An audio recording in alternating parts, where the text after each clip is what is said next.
Everyone, आज हम फिर से एक शानदार वीडियो लाए हैं जिसका टॉपिक है फायर एंड आइस। जी हाँ फ्रेंड्स, स्टूडेंट्स, ये जो इंग्लिश पोएम है फर्स्ट फ्लाइट की क्लास 10th की एनसीईआरटी बुक की सेकंड पोएम, जो कि रॉबर्ट फ्रॉस्ट के द्वारा लिखी गई ये सेकंड पोएम है जो क्लास 10th में पढ़ाई जाती है।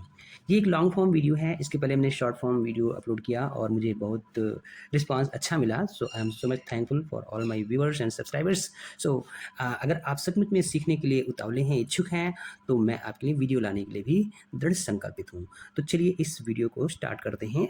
सबसे पहले हम इस पोएम का इंट्रोडक्शन देखते हैं और फिर इसका टेक्स्ट देखेंगे। टेक्स्ट यानी पोएम के टेक्स्ट को और उसको याद करने की कोशिश करेंगे। मेरी ये दिली तमन्ना है कि मैं स्टूडेंट्स के लिए और जितने सीखने वाले हैं उनके लिए बेहतर वीडियोज़ ला सकूं, तो इसका मेरा भरपूर प्रयास है। आपके प्यार और सहयोग की कामना के साथ मैं इस वीडियो को आगे बढ़ाता हूं। तो चलिए पहले इसको हम इंट्रोडक्शन देखते हैं। यहाँ पर जो हमारा पोएम का इंट्रोडक्शन है, this poem Robert Frost. In this poem, Robert Frost discusses two possible ways in which the world might end, by fire and by ice. These are symbols of excessive human emotions. Fire stands for desire, greed, and uncontrolled passion, while ice stands for hatred, cruelty, and indifference. इसका Hindi meaning ये है कि इस कविता में Robert Frost ने ये बताया है कि दुनिया का अंत दो संभावित तरीके से हो सकता है, जिसमें से एक क्या है, आग, और दूसरा है बर्फ। और ये दोनों ही विनाश के प्रतीक हैं जो मानव जीवन में पाई जाने वाली भावनाएं, विनाशकारी भावनाएं।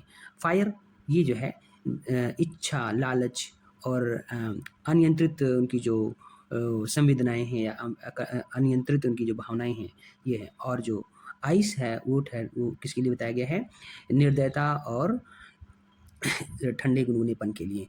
आई मीन एक तरह से ये क्रूरता का प्रतीक माना गया है। तो चलिए इस पोएम के हम टेक्स्ट में चलते हैं और आई होप वीडियो लॉन्ग ना होने पाए, ज़्यादा लंबी ना हो और आपको बोरिंग भी ना लगे। तो स्टूडेंट्स, आप आई होप आप हमारी वीडियोस को देखने से एंजॉय करते हैं, सीखते हैं और मेरी कोशिश है और बेहतर वीडियो लाने के लिए। चलिए, by the way, let's start. Text. Some say the world will end in fire, some say in ice. From what I have tasted of desire, I hold with those who favor fire. But if it had to perish twice, I think I know enough of hate to say that for destruction, ice is also great and would suffice. Okay, so इसको आप मेरे साथ repeat करें और याद करें. Some say the world will end in fire, some say in ice. From what I have tasted of desire, I hold with those who favor fire. But if it had to perish twice, I think I know enough of hate to say that for destruction, ice is also great and would suffice.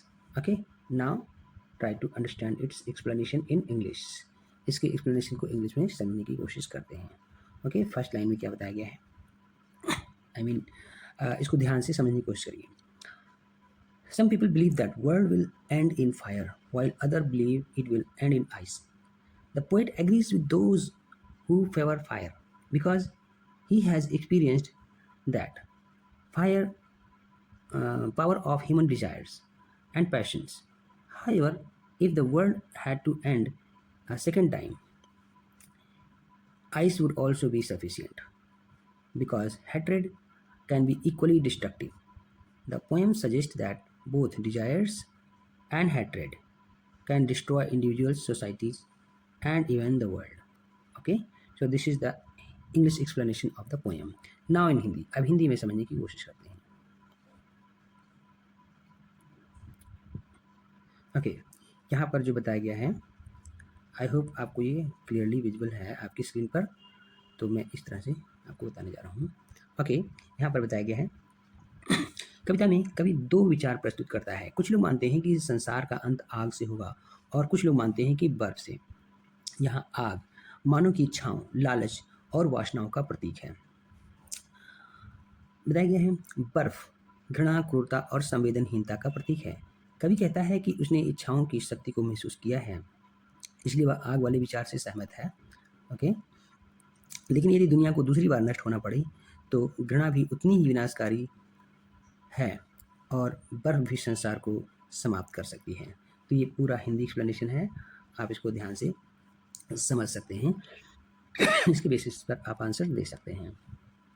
Now let's move for the next portion, that is central idea, very important in exams, it is asked surely. परीक्षा में ये जरूर पूछा जाता है, और Hindi English दोनों के सेंट्रल आइडिया बता रहे हैं, आप इसको समझ सकते हैं और याद कर सकते हैं। चलिए हम आपको इंग्लिश सेंट्रल आइडिया बताते हैं। Excessive desire and hatred are equally dangerous. Both can destroy humanity. Okay? Try to repeat with me. Excessive desire and hatred are equally dangerous. Both can destroy humanity. Right? Next. In Hindi. अत्यधिक इच्छाएं और घृणा दोनों ही विनाशकारी हैं। मानवता के लिए दोनों समान रूप से खतरनाक हैं। अदर वर्ड्स आप कह सकते हैं अति सर्वत्र वर्जयेत, अर्थात किसी की अति अच्छी नहीं होती है। इसका एक दूसरा तात्पर्य यह है। इस तरह से इसकी सेंट्रल आइडिया को आप माइंड में रख सकते हैं। Now let's see the theme human emotions, destruction, desire versus hatred, moral responsibility. So it's our moral responsibility to maintain balance with our emotions. Okay, next. I hope you are understanding it. Poetic device is very important. Most of the time it is asked. Now try to understand the first poetic device is symbolism. Fire is symbol for desire, greed and passion. Ice, hatred, cruelty and indifference. Now metaphor, fire and ice are metaphor of human emotions. Okay, ये मानव भावनाओं के रूपक हैं। Alliteration, favor, fire, F sound repeated. Repetition of consonant sound, okay, is known as alliteration. Anaphora, sorry.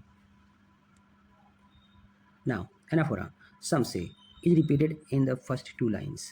आप देख सकते हैं some से पोएम के फर्स्ट टू लाइन्स में रिपीट किया गया है। Rhyme scheme A B C, okay, so this is the rhyme scheme. आप इसको मैच कर सकते हैं किस तरह से ये डिफरेंट आ रहा है इसमें। तो आज की इस पोएम में इतना ही, और ये ऑलरेडी 8 मिनट से ज़्यादा की वीडियो हो चुकी है। मैं चाहता हूँ कि और शॉर्ट रहे। तो फ्रेंड्स, आपको मैं बेहतर वीडियो लाने के लिए प्रण करता हूँ। चैनल पर बने रहें और सीखने और सिखाने के इस सिलसिले को सहयोग करें। Okay, so this is all about the poem. अगर आप हमारे चैनल पर नए हैं तो प्लीज़ सब्सक्राइब करें और सीखने सिखाने की प्रक्रिया को और बेहतर बनाने में मदद करें। See you soon in some other video. Bye bye.